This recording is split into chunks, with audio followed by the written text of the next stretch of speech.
Le réseau des chambres de métiers et de l'artisanat, artisans de la nouvelle économie, présente Sud Radio, c'est ça la France, Nathalie Schrengerma. Bonjour à tous et bienvenue dans C'est ça la France, l'émission du savoir-faire français. Aujourd'hui, on vous propose de découvrir ces métiers rares et précieux, parfois même insoupçonnés dans le secteur de l'artisanat et de l'art. Il s'agit souvent de professions exercées par passion. En revanche, nombreuses en sont celles qui tendent à disparaître, emportant avec elles un savoir-faire ancestral et des compétences sans moins, d'où l'importance d'en parler, de les faire découvrir, de montrer quelles sont les perspectives d'évolution, les différents secteurs dans lesquels on peut les retrouver, pourquoi pas susciter ainsi des vocations. En deuxième partie de cette émission, on vous fera découvrir un patrimoine industriel, oh là là, dans les Hauts-de-France, qui a quasiment 5 siècles d'existence. Comment ce patrimoine a-t-il fait pour traverser les révolutions, les guerres, les crises? On en parle tout à l'heure. Mais tout de suite, notre premier invité a fait de la paille sa matière première. Il perpétue un art traditionnel, un héritage culturel qui remonte au XVIIe siècle. Sud Radio, c'est ça la France. Merci d'être avec nous, Guillaume Ducato, au micro de Sud Radio. Merci beaucoup de me donner la parole. De l'entreprise Ducato, hein, du même nom. Ça. Et votre spécialité, c'est la marqueterie de paille. Alors expliquez-nous ce que c'est. Parce qu'on connaît souvent la marqueterie de bois, mais là c'est de paille. Alors la marqueterie de paille, c'est une technique qui a plusieurs siècles, qui était un peu tombée en désuétude et qui a eu l'âge d'or à l'époque Art déco, qui a redisparu à la fin de cette période-là et qui a connu un nouvel essor grâce à Lison de Cône, la référence. Et son père avant elle. Hein. Voilà, et son père, et elle a repris le flambeau familial. Alors au début, de ce que j'en sais, c'était beaucoup de la restauration, et après elle a modernisé la discipline, et pour aujourd'hui, équiper tout ce qui est palace, du mobilier, etc. Et moi, quand j'ai entamé ma reconversion, puisque j'ai fait une reconversion, j'ai pris le parti d'en faire des tableaux et d'amener, mon objectif c'était d'amener la marqueterie de paille dans les galeries d'art en fait, ce qu'on voyait très peu ou pas du tout, et je suis en passe d'y arriver quoi. Il y a des tableaux, il y a des sculptures également. Hein. En fait, c'est des œuvres d'art quoi. Alors moi, on les qualifie comme tels, on qualifie mon travail comme tel. Ce sont des étiquettes et moi, voilà, moi je fais des tableaux. Après, libre à chacun de l'interpréter, de la désigner comme ils le veulent. Mais c'est mon objectif, c'était de faire quelque chose d'artistique et de sortir un peu de ce qui se faisait, tout en respectant évidemment le travail de mes confrères, mais de faire un peu autre chose. Et voilà, j'ai fait par exemple des Mario, des Goldorak, ce genre de choses. C'est vraiment ça qui m'anime au quotidien. J'ai vu une collaboration aussi avec Tony Parker, donc c'est vrai que c'est très varié. Alors ça, c'est un projet qui a venu, étant passionné de sport à la base, basketteur qui plus est, j'avais cette idée-là depuis un moment, et par le hasard des choses, j'ai été amené à rencontrer son architecte, et sans le savoir au début, et on est venu à parler de Tony Parker, et je lui ai exposé le projet que j'avais, et elle m'a dit c'est génial, tu sais que je suis son architecte et tout, je savais pas, donc voilà, et c'est comme ça qu'est né ce projet-là. Et donc là, pour nos auditeurs, vous avez fait un panneau, c'est ça, avec le maillot de Tony Parker, avec uniquement cette paille. D'ailleurs, pour nos auditeurs, c'est quoi exactement? On assemble, c'est ça, des brins de paille de différentes couleurs, différentes longueurs? Alors c'est de la paille de seigle pour être plus précis, et elle pousse en France, elle est cultivée, elle est récoltée, elle est séchée et teintée au pigment naturel par le producteur, et après nous on a des échantillons tous les ans, un panel de couleurs, et en fonction des projets que l'on a, on sélectionne les couleurs, et après je reçois les fagots de chaque référence de couleur, on les ouvre, on prend brin de paille par brin de paille, on les ouvre un par un, on les lisse un par un, et après le but du jeu, du jeu entre guillemets, c'est de venir assembler en fonction du motif qu'on a à faire, les brins de paille collés les uns à côté des autres, sans joint le moins possible du moins, et après on vient une dernière fois avec un platoir venir bien lisser une fois pour que la colle adhère bien, et c'est le même principe que la marqueterie de bois, sauf que c'est de la paille, donc c'est beaucoup plus brillant. La paille contient de la silice, quand elle pousse dans la terre, elle capte la silice, c'est ce qui donne ce côté brillant et qui agit comme vernis un peu naturel, si vous voulez. Et c'est tout le jeu de l'assemblage, du sens de l'orientation, comment on colle, si on colle de gauche à droite ou de droite à gauche, et ben on n'aura pas le même impact sur la lumière. Et la lumière c'est ce que j'allais dire, avec la lumière, avec le soleil, et du coup cette paille elle vit quoi. Là il y a des reflets un peu différents. Non mais le résultat est magnifique. Moi je suis allée me balader sur votre site pour mieux comprendre justement quand on utilise cette paille de manière artistique. Mais comment vous avez découvert ce métier? Parce que c'est un savoir-faire qui est pas commun. Alors, moi, j'ai eu une première vie, j'étais conseiller en gestion de patrimoine, j'ai travaillé un peu dans l'immobilier, à 30 ans, j'ai été licencié, et j'avais une petite musique dans la tête, si vous voulez, qui me disait de faire des choses de mes mains. Au début, je connaissais pas du tout la discipline, donc j'ai commencé par faire des choses en bois, des objets en bois, des tables, du mobilier, etc. Ça commençait à grossir jusqu'au jour où j'ai rencontré une mésaventure sur une commande et j'ai retrouvé mon travail complètement abîmé parce qu'il s'était retrouvé à côté d'un poêle à bois alors que j'avais donné mes conseils, on les avait pas forcément écoutés. Et là, ça s'est noué en moi et je me suis dit c'est pas possible de passer autant d'heures pour faire des objets en bois et pour un résultat. Donc le client ne s'était pas retourné contre moi, mais si vous voulez, ça m'avait fait tellement mal que je me suis dit il faut que je trouve autre chose, etc. Et je suis tombé un jour sur un meuble en marqueterie de paille et là ça a été le déclic instantané et je me suis dit c'est avec ça que je vais m'éclater et donc j'ai commencé à faire mes petites recherches de mon côté, etc. Qui faisait quoi, d'où venait la paille, etc. Et j'ai voulu tout de suite me former sur Paris, dans les ateliers, mais il y avait des délais monstres, etc. Ah oui, j'imagine. Vraiment faire rapidement, donc on m'a rebasculé sur une dame en Touraine qui a bénéficié de l'enseignement de ces grands ateliers, qui a été formée par les maîtres d'art, et donc moi j'ai fait 2 jours de stage découverte chez cette dame, le lundi et le mardi, puis le mercredi je commençais à faire mes premières créations, et puis j'ai pu arrêter jusqu'à aujourd'hui. Alors aujourd'hui c'est les vacances, mais voilà. Non, mais ce qui est intéressant, c'est que c'est vraiment devenu un métier passion, quoi. Je sais même pas si on peut parler de métier. Jusqu'à il n'y a pas si longtemps que ça, j'en emmenais en vacances pour tout vous dire. Ma femme et mes enfants me disaient non, c'est pas possible et tout. Il fallait que j'en ai avec moi. Donc j'avais toujours une petite création, de la matière première, mes outils, et au cas où l'envie se présentait d'en faire. Mais c'est ça, parce que c'est un long processus. Donc il y a d'abord l'idée, la création, puis après il y a la création du design, du motif, la réalisation. Donc en fait vous y pensez constamment. C'est très, très prenant, très, très chronophage. Quand on commence un tableau, on ne sait jamais quand est-ce qu'il sera fini. Donc, faut pas vouloir griller les étapes, etc. C'est assez frustrant. Par exemple, vous commencez un tableau le lundi, le mardi, en fonction de la taille, bien évidemment, mais sur des projets un peu plus importants, le mardi, vous avez travaillé toute la journée du lundi, mais faut beaucoup se projeter pour arriver à essayer de visualiser le résultat. On a souvent des surprises agréables, du coup, mais c'est tellement long à réaliser que il faut être très patient, très résilient. Voilà, parce qu'il y a des tableaux, ça peut être 200, 300 heures de travail. Ouais. Donc 300 heures, la même chose.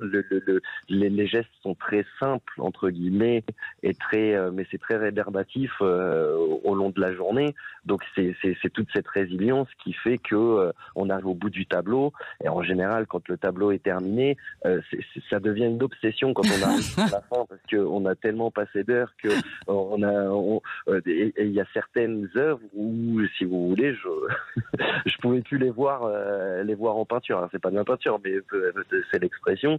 C'était devenu trop trop, c'est lent, et voilà. Et une fois qu'ils sont terminés, on peut souffler et passer au suivant, quoi. Et mais c'est ça. Un jour, une dame sur un salon m'a dit, c'est un peu une thérapie, et c'est vrai. Les enfants sont à l'école le matin, la journée commence, et le temps passe, et puis, très méditatif, on est obligé d'être très concentré parce qu'on coupe avec des scalpels de chirurgiens. Ah oui. Pour ma part, je sais qu'il y en a d'autres qui utilisent. Pour que ce soit précis là aussi, et net. Pardon ? Pour que ce soit précis Oui. et net. Exactement. Donc, il faut être très concentré sur son réglé, sur son geste de coupe. Que s'il y a un bout de doigt qui dépasse, ça pardonne pas. Donc voilà. Mais c'est tout ça. Donc effectivement, c'est un peu plus qu'un métier. Ouais. Voilà. On retiendra l'art de la thérapie par la marqueterie de paille. C'est ça. Merci en tout cas, Guillaume Ducateau, d'avoir pris le temps de nous faire découvrir votre passion. Belle journée à vous. On va se quitter un court instant et je vous emmène découvrir les fonderies de Souglan. Autre savoir-faire ancestral, plus de 1500 tonnes y sont fondues chaque année en pièces de toutes formes, de quelques grammes à plusieurs tonnes. À tout de suite. Le réseau des chambres de métiers et de l'artisanat, artisans de la nouvelle économie, présente Sud Radio C'est ça la France, Nathalie Schrengerma. Nous voilà de retour dans C'est ça la France, l'émission du savoir-faire français. On vous fait découvrir aujourd'hui des métiers rares et précieux dans le secteur de l'artisanat et parfois de l'industrie. Des traditions ancestrales comme tout à l'heure, la marqueterie de paille. Mais alors là, on va découvrir l'art de la fonderie. Je vous emmène dans les Hauts-de-France à la découverte d'un patrimoine industriel des Hauts-de-France. Sud Radio C'est ça la France. Et pour en parler au micro du Sud Radio, Yves Noireau, directeur général des fonderies de Souglan. Bonjour Yves. Oui, bonjour. C'est dans les Hauts-de-France que se trouve l'une des plus anciennes fonderies encore en activité de notre territoire, enfin de notre pays. Oui, de notre pays, mais pas uniquement. J'ai pas fait encore de grandes recherches. En Europe, très certainement une des plus anciennes. Au monde, peut-être. Mais près de 5 siècles d'existence déjà. Exactement. Nous avons été créés sous François Ier en 1543. Non mais ce qui est incroyable, c'est qu'à l'origine de ce patrimoine vivant, c'est une histoire de famille et une forge, créée par un certain Thomas de Canonne. Voilà, c'est une forge, c'est le curé de l'abbaye de Saint-Michel, qui est connu aussi pour son festival de musique baroque, qui avait loué une part de pré à un endroit où il y avait de l'eau, le gland, c'est pour ça que nous appelons Souglan, du bois, et puis bien sûr du minerai. Donc au départ, nous étions une forge. C'est alors fait extrêmement rare en France, c'est dirigé par la même famille depuis près de 500 ans. Alors, elle a changé quand même quelques fois de main, parce que 500 ans, ce sont des familles de maîtres de forge il y a 2 siècles à peu près, mais précédemment, ça a appartenu à différentes familles, mais il est vrai que depuis environ 1 siècle et demi, 2 siècles, on a une même famille à la tête de cette entreprise. On ose dire unique. Mais vous avez raison. La famille Lang, c'est ça ? C'est cela. Mais alors racontez-nous tous les corps de métier que l'on retrouve chez vous, pour bien comprendre, pour nos auditeurs de Sud Radio, pour qu'on puisse bien... Parce qu'il y a plusieurs compétences finalement dans cette fonderie de Souglan. Exactement. Alors, nous étions il y a 1 siècle fabricants de poêles et cuisiniers en fonte émaillée. On était concurrents de Gona. Ah oui, bien sûr. D'ailleurs, pour la petite histoire, c'est nous qui avons inventé la machine à émailler. Et cette machine à émailler permettait aux ouvriers de ne plus être en contact avec le plomb. Donc santé, sécurité, environnement, déjà à l'époque. Elle a obtenu un des premiers prix à l'Expo universelle de 1900. Donc en fait, l'innovation fait partie intégrante de l'ADN des fonderies depuis toujours. Toujours, exactement. Et puis cette vision, cette perception environnementale et aussi de protection de ses salariés. Donc pour répondre à votre question, nous sommes une fonderie de fonte et d'acier, ce que l'on appelle les ferreux, en petite et moyenne série, voire en pièces unitaires. Donc on fabrique une partie de nos pièces à la main. Donc ce sont l'équivalent de maîtres artisans qui ont cette capacité à mouler des pièces qui arrivent quelquefois peut-être cassées et il faut refaire la pièce qui a été cassée, ou alors des pièces en petite et moyenne série. Donc la partie fonderie, on a des chantiers un peu plus automatisés, avec notamment un carrousel de 80 moules. Et puis, nous avons une seconde activité qui est l'activité chaudronnerie, mécano-soudure. Et enfin, on usine aussi les pièces, c'est-à-dire qu'on peut fournir à nos clients les pièces brutes ou usinées, voire peintes, selon la demande du client. Alors, c'est un groupe qui est tourné vers l'international. Vous êtes présent dans près de, je crois, 14 pays, si je ne dis pas de bêtises. Expliquez-nous déjà les ingrédients de cette longévité. Comment vous faites pour vous distinguer, pour être toujours présent à l'international et cette envie de renforcer d'ailleurs votre présence au-delà de nos frontières? Parce que finalement, aujourd'hui, n'importe quel pays, n'importe quelle entreprise peut numériser, robotiser. Alors, comment fait-on justement pour maintenir son avance?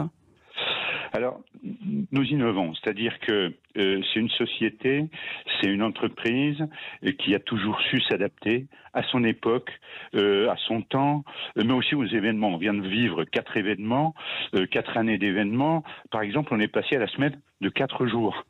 Oui. Pour avoir moins à produire. C'est-à-dire on travaille un peu plus.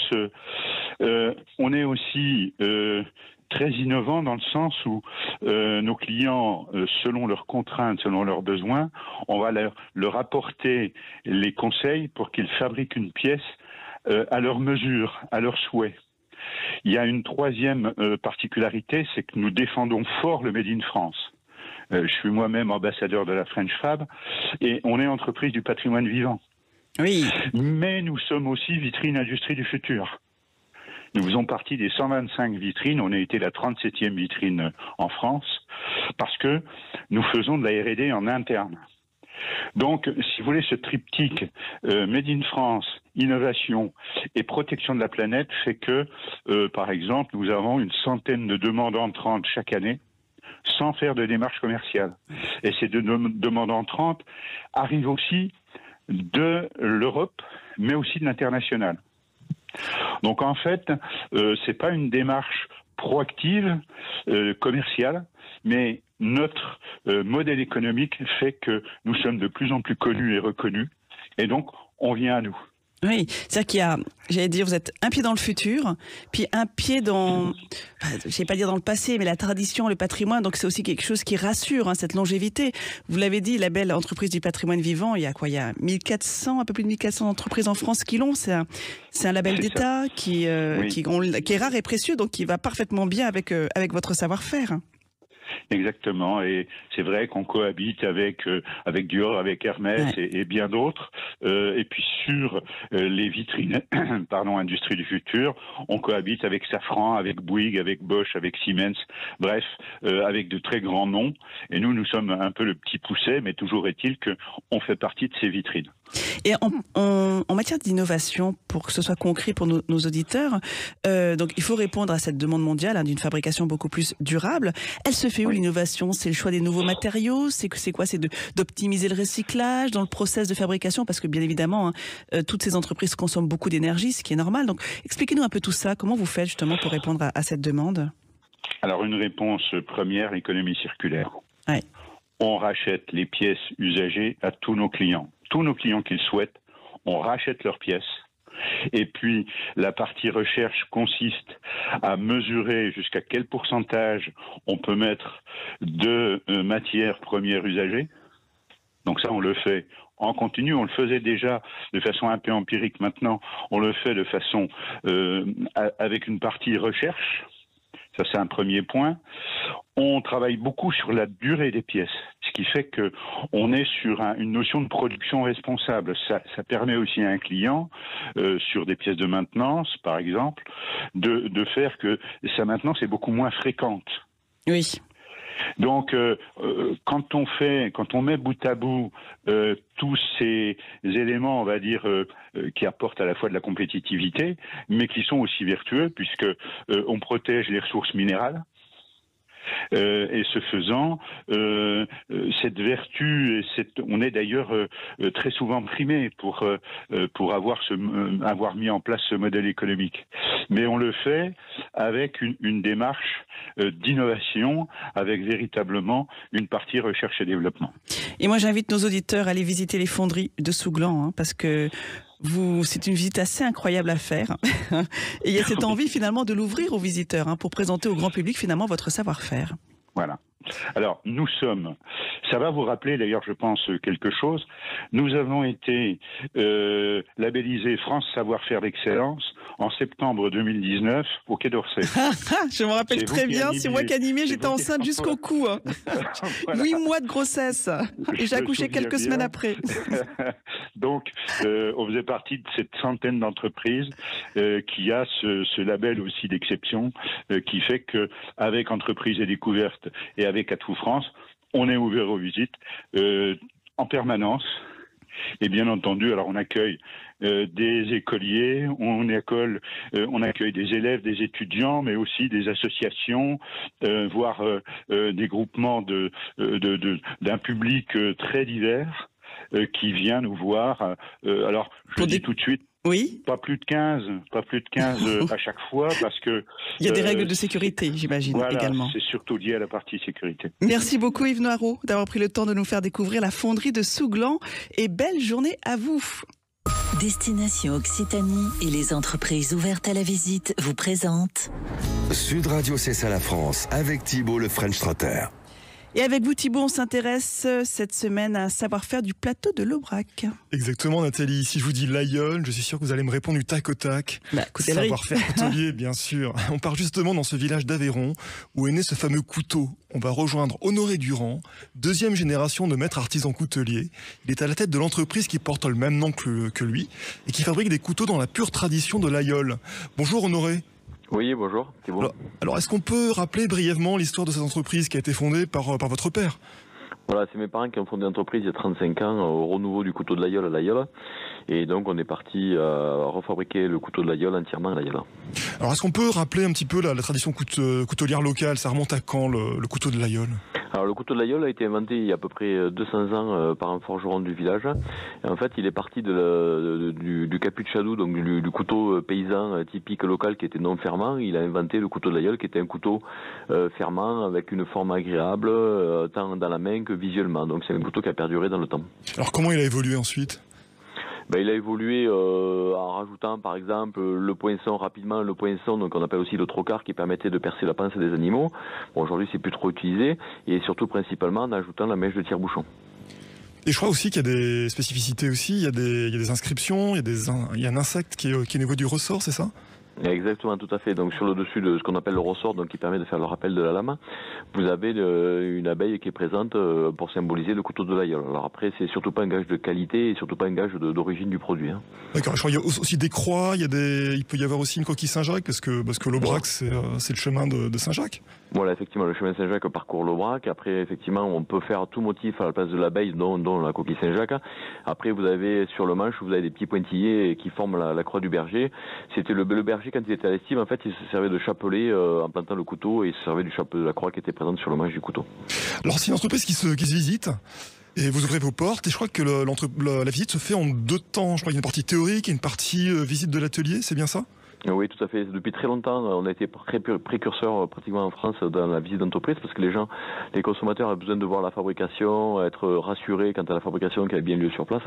Donc on a très rapidement ouvert nos ateliers au public et donc on a la visite qui attire beaucoup de monde. On est la 3e ou la 4e entreprise la plus visitée d'Occitanie et on fait ça en 2 parties effectivement. Donc vous avez la première partie où confortablement assis dans un amphithéâtre, on vous explique l'origine du couteau, le nom des pièces détachées, les différents bois que nous utilisons et après vous passez dans l'atelier avec un coutelier qui vous fait la démonstration de la finition d'un couteau et vous fait voir le façonnage du manche en fait. Alors il y a combien d'étapes pour fabriquer un laïeul, un vrai laïeul ? Alors entre tout, on est à peu près à 110 étapes pour fabriquer un couteau de l'aïeul. C'est relativement long, il faut à peu près minimum 1 heure, 1 heure et quart pour fabriquer un couteau correctement. D'accord, donc pendant la visite on n'insiste pas à la fabrication totale, donc on met en avant les étapes principales. Alors vous pouvez accéder, on a un bâtiment où on fabrique les pièces détachées, c'est-à-dire qu'en interne on fabrique les lames, on fabrique les ressorts, les abeilles. Donc tout ça c'est en visite libre, où il y a des explications mais écrites on va dire. En visite libre vous pouvez fabriquer toutes les pièces détachées et ensuite dans la visite effectivement vous ne voyez que la finition du couteau, mais c'est la plus intéressante. Intéressant, c'est ça. Ouais, c'est la plus intéressante parce que c'est celle qui est la plus visuelle. Après tout ce qui est rivetage, réglage de la lame, tout ça c'est pas très visuel. Après nous dans l'atelier vous voyez vraiment, même après vous voyez la finition du couteau. Ouais. Et vous l'avez rappelé, tous les composants sont fabriqués sur place par vous-même. Voilà, chez nous, effectivement, nous fabriquons l'intégralité des pièces qui composent nos couteaux, tout à fait, oui. Alors comment on fait si on veut venir vous voir? Il y a un site internet, il faut réserver, c'est quel jour de la semaine? Alors, c'est du lundi au samedi, donc c'est tous les jours de la semaine, du lundi au samedi. On a des horaires fixes, comme ce sont des visites qui sont guidées, commentées. On a 3 à 4 horaires fixes sur la journée. Donc, vous venez un quart d'heure avant, 10 minutes, un quart d'heure avant, parce qu'on commence à l'heure précise. Et on vous prend tout de suite. Alors, si vous êtes un groupe constitué de plus de 20 personnes, il vaut mieux réserver, c'est conseillé. Mais après, pour des individuels ou des familles, vous venez et on vous prend en visite aux horaires. Voilà. On peut peut-être rappeler aussi le site internet. Alors le site internet c'est assez spécifique, c'est l'AYOL, donc c'est comme nous on le dit phonétiquement, donc c'est voilà. LAY, on va le rappeler, ouais. Voilà, LAYOLE.com. l'AYOL. Donc il y aura tous les renseignements. Écoutez, merci beaucoup. Honoré Durand, c'est plus rapide encore. Voilà, Honoré Durand, qui était aussi le nom de votre père. Merci beaucoup, voilà. Honoré Durand. Merci Thibaut. Et ça permet aussi pour ceux qui viennent visiter de se rendre compte de la complexité de la fabrication d'un couteau. Donc ça, c'est aussi important de voir justement toutes ces étapes. Merci beaucoup Thibaut. Et donc, on va découvrir la semaine prochaine une autre entreprise à visiter. Avec ce sera la surprise. Sud Radio, c'est ça la France, avec Thibaut le French Trotter. Avec Destination Occitanie et les entreprises ouvertes à la visite. Merci à vous, chers auditeurs. On arrive à la fin de cette émission. Je vous souhaite à tous un très très bon dimanche et on se retrouve la semaine prochaine. Même jour, même heure et même radio. Et surtout d'ici là, portez-vous bien.